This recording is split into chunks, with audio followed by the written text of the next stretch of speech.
Israel is at war. We didn't want this war. It was forced upon us in the most brutal and savage way. But though Israel didn't start this war, Israel will finish it. Once the Jewish people were stateless. Once the Jewish people were defenseless. No longer. Hamas will understand that by attacking us, they've made a mistake of historic proportions. We will exact a price that will be remembered by them and Israel's other enemies for decades to come.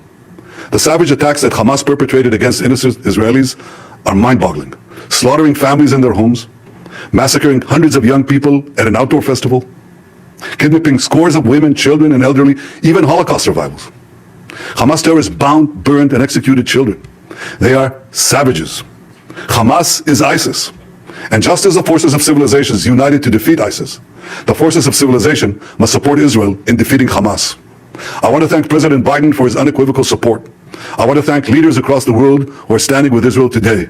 I want to thank the people and Congress of the United States of America. In fighting Hamas, Israel is not only fighting for its own people, it is fighting for every country that stands against barbarism. Israel will win this war. And when Israel wins, the entire civilized world wins. It was the deadliest single day in Israel's history. At least 260 people were gunned down at a music festival held in the name of peace, the vast majority of the victims young partygoers.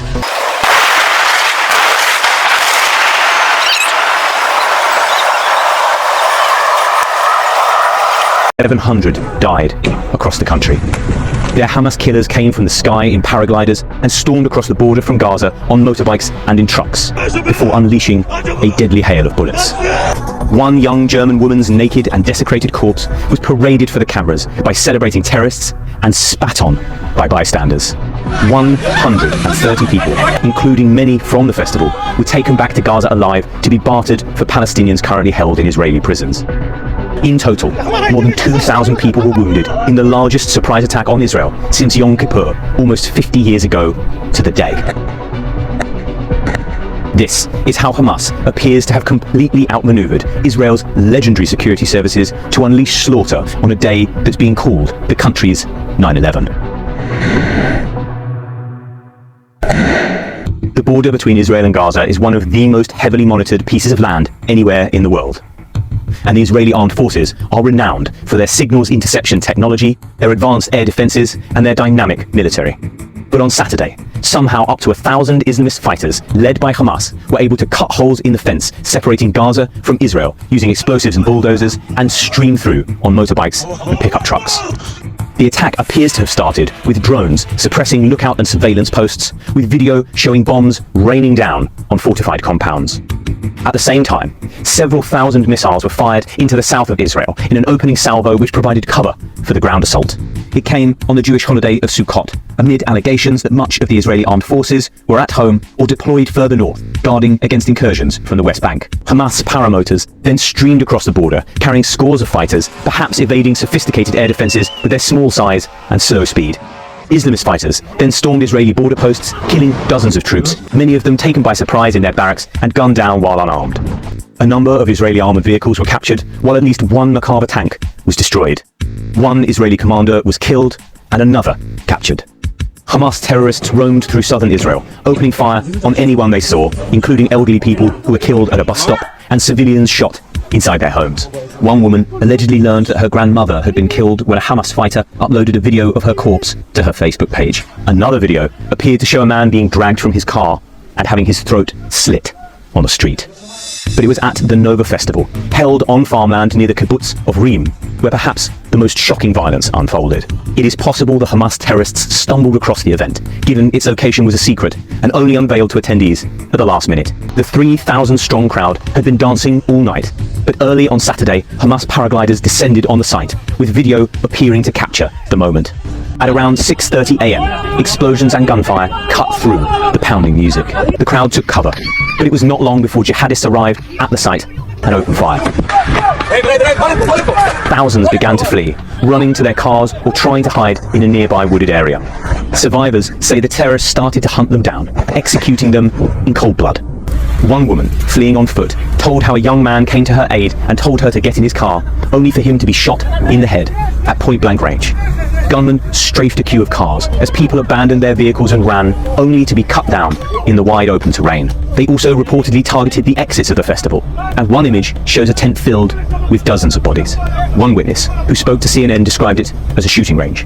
Another told the BBC how she hid underneath a tree as bullets flew. She remembers thinking, "It's okay, you're going to die. Just close your eyes." Perhaps the most shocking story to emerge from the festival is that of Shani Luke, a German tattoo artist who was also killed. Harrowing footage showed her corpse, stripped to its underwear, being sat on by Hamas fighters in the back of a truck driving through Gaza. Dozens more festival attendees are thought to have been taken prisoner. One medic, called to the area, described it as a planned ambush. As people came out of the emergency exits, squads of terrorists were waiting for them and just started picking them off, he told the BBC. By the end of the day, Hamas had infiltrated at least 22 towns and villages, massacring civilians as they went. Thousands of rockets had been fired, striking as far afield as Tel Aviv and Jerusalem, overwhelming the Iron Dome with their sheer number. Israel has promised a massive retaliation. The IDF has begun airstrikes in Gaza, reserve troops have been called up, and tanks are massing on the border. President Benjamin Netanyahu has warned civilians in Gaza to get out while they can, promising to reduce parts of the enclave to rubble. And serious questions are being asked about how Israel's intelligence services, renowned as some of the world's best, could have failed to see the attack coming. The current conflict has its roots all the way back in the First World War. The British, hoping to secure support for their fight against the Turkish, agreed to facilitate, in their words, the establishment in Palestine of a national home for the Jewish people. There was some Jewish migration to the region around this time, but it was not until the end of the Second World War that the idea really caught traction in the wake of the Holocaust. In 1947, the UN adopted a resolution partitioning what was then the British Mandate of Palestine into two states, one Jewish, one Arab. The Jewish agreed to the partition.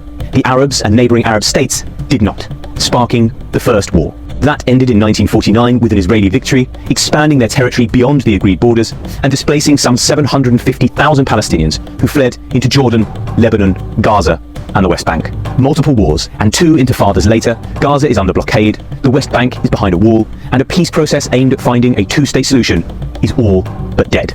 Those Palestinians, unfortunate enough to be unable to relocate, live in poverty in increasingly small parcels of land on the West Bank and Gaza, encroached upon by Israeli settlers.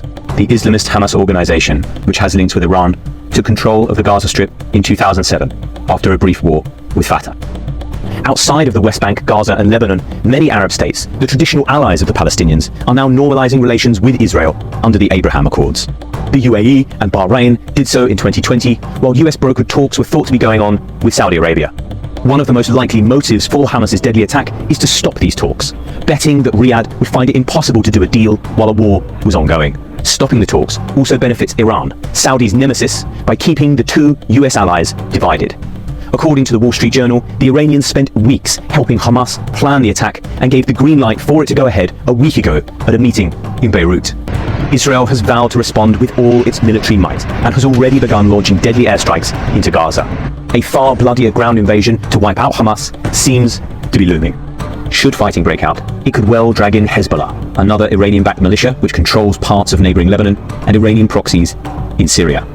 That raises the prospect of a far more dangerous and wider regional conflict. Any prospect of improved relations between Israel and Saudi Arabia is probably dead. Netanyahu has told his people to brace for a long period of war. Let's pray that this will end. Stop the killings of innocent kids and women. This incident has multiple connectivity on all there. Previous conflict. This started since September 1917. Thank you for watching. And please subscribe and press heart.